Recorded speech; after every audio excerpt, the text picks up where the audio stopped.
Let's look at Alice at Gmail trying to send an email to bob@yahoo.com and discuss the security weaknesses.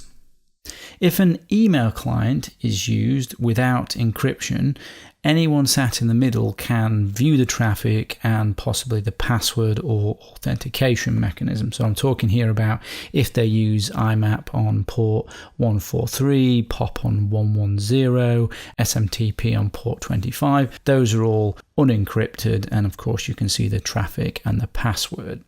But if SSL TLS is used, as is shown here on the diagram, we also know that SSL TLS is weak. It's a weak form of encryption that can be relatively easy bypassed depending on the cipher suite, configuration, and your adversary's means and capability. Then let's think about storage. You should be conscious where you store or process sensitive emails.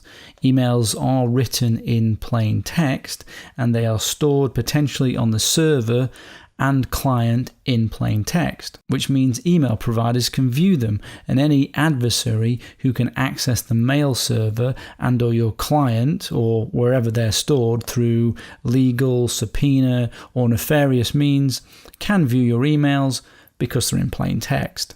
Using an email client with the IMAP protocol means your email is stored both on the server and the clients that you use. With POP, the emails are stored on the mail client only, which can be inconvenient, so people often don't use it and store their emails both on the servers and the clients. With webmail only use, so if you're only using webmail and no email clients, then the emails will be stored only on the server. You have some email service providers which say they offer encryption in storage for these emails.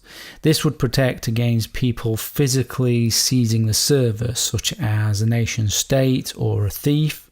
But any service where the provider has the decryption key cannot be fully trusted. For full storage protection, you need a zero-knowledge system where only you have the decryption keys.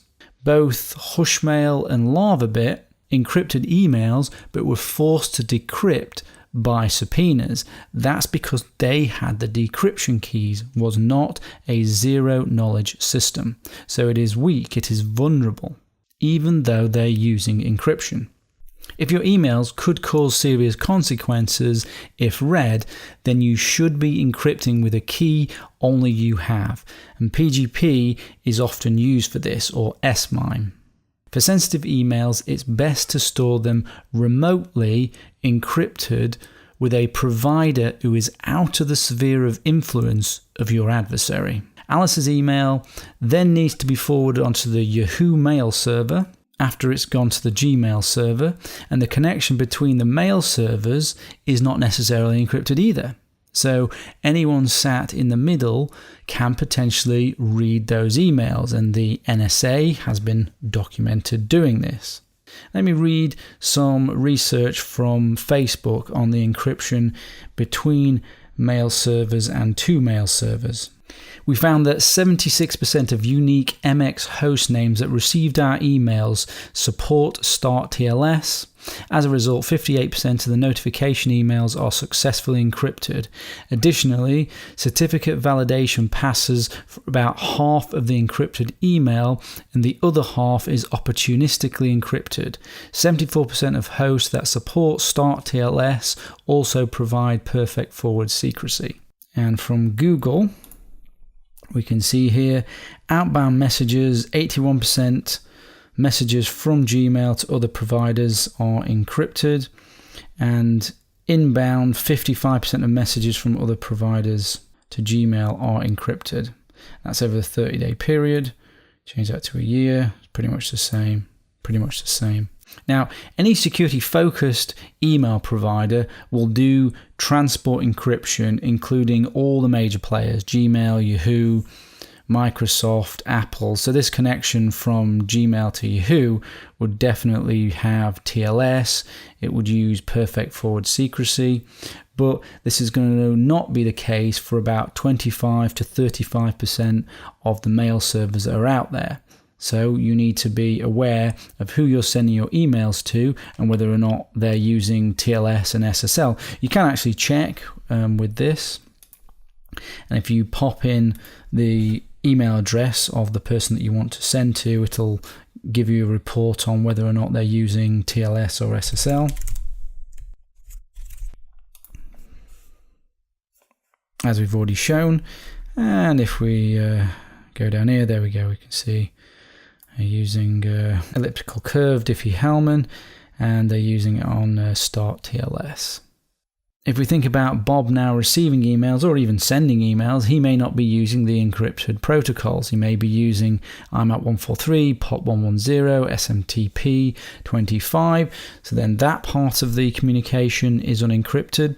So there is clear that there is no end-to-end encryption. There's no guarantee of privacy in both transit or storage for emails. Email is like a postcard. It can be viewed. And additionally, there is no guarantee that the recipient will receive the email or how fast. So there's no quality of service. There's also no way to prove who actually sent that email. Emails can be easily spoofed or faked to look like they've come from anybody. If we have a look here, there's a website where you can send spoofed or faked emails, and you can see I put one together here. I'm sending it from bill@microsoft.com to one of my email addresses asking me to try Windows 10. Just click on this. Select all images that are waterfalls. There we go. And let's send that. Email successfully sent. Let's see if I've received it. And there we go. Ooh, I've got an email from Bill Gates. What a nice special. I said, okay, he wants me to try Windows 10, does he? Thank you. I don't think I'll send a reply to that though. Not sure it is the real Bill Gates. So there you can see emails can be easily spoofed. But standard email cannot be sent anonymously, as email has an email address. It can be sent pseudo-anonymously. You can use anonymizing services and disposable email to send anonymously. You can register under a fake identity to send pseudo-anonymously in combination with using anonymizing services, and I'll talk more on that later. But standard email isn't an anonymous service by its nature. You have an email address. Let's have a look at what an email actually looks like. So you can see that here on the right. The header sent within the email contains the IP address from where the email is sent from. And what you can see here is the header portion of the email, which has been bolded, and then down here we've got the HTML of the actual message itself. There's a view option in email clients to view raw email like this and to view the headers. This option isn't always available with webmail though. So this is the raw text version of the email. Now I can go through this myself manually, or you can, and you can determine where the emails come from. This is an email that's been sent to me, and I've just picked it at random really. But you can use a website like this which can more conveniently parse the email for you. So let's click submit. And it's going to tell me where this email came from, and we can see here. And sometimes, interestingly, you see you've got this 192 address. This is a local non-internet address. It does sometimes show the actual IP address, the local IP address of the machines that it's come from, and then it's gone to here and here, and this will be potentially some sort of mail server or the internet router or ISP assigned IP address, but that's essentially where it's come from. Some of the email providers strip the IP address out, so it's not the IP address of your ISP assigned IP address, but the IP address of a mail server. But of course you can't trust that the IP is going to be stripped out. If you're wanting to be anonymous, if you're wanting non-attribution, you would have to use an anonymizing service in addition to make sure that the IP address was stripped out. And if we look further down here, we can actually see what it's done is it's parsed the header for us, so we can see more information about where it's from. Now this is supposed to conform to a standard, but what you will actually find is that they use different headers, different fields in the header rather, to indicate different information, but it generally conforms to the standard.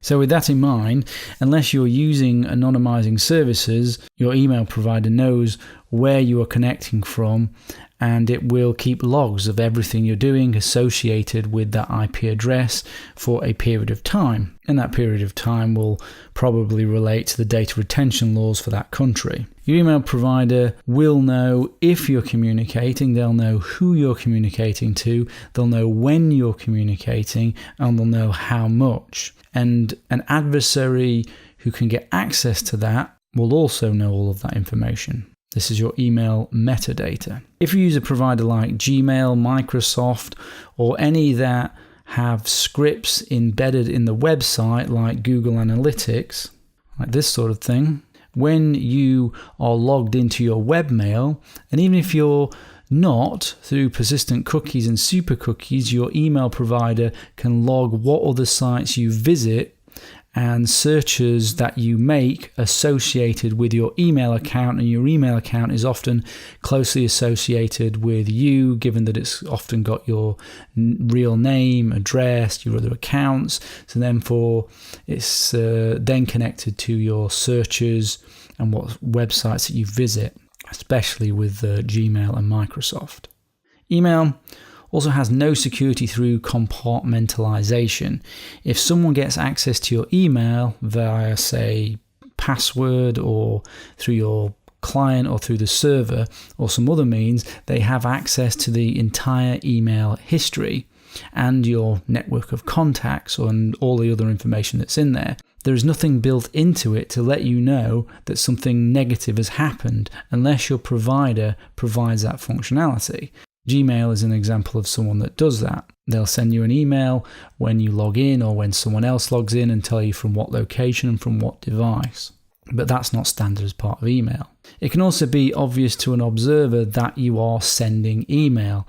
Just by connecting to mail domains and those ports that we listed, people can see that you are sending emails. That may be a concern for you depending on your situation. And then we have, on top of all these issues, we have phishing, we have spam, we have malware, all to contend with as separate topics themselves. So, as I said, email is fundamentally broken as far as security is concerned. It cannot be fixed. We just apply patches such as PGP or Pretty Good Privacy, which we're going to go into. And I'm going to go through ways to attempt to mitigate the issues around the security problems with email.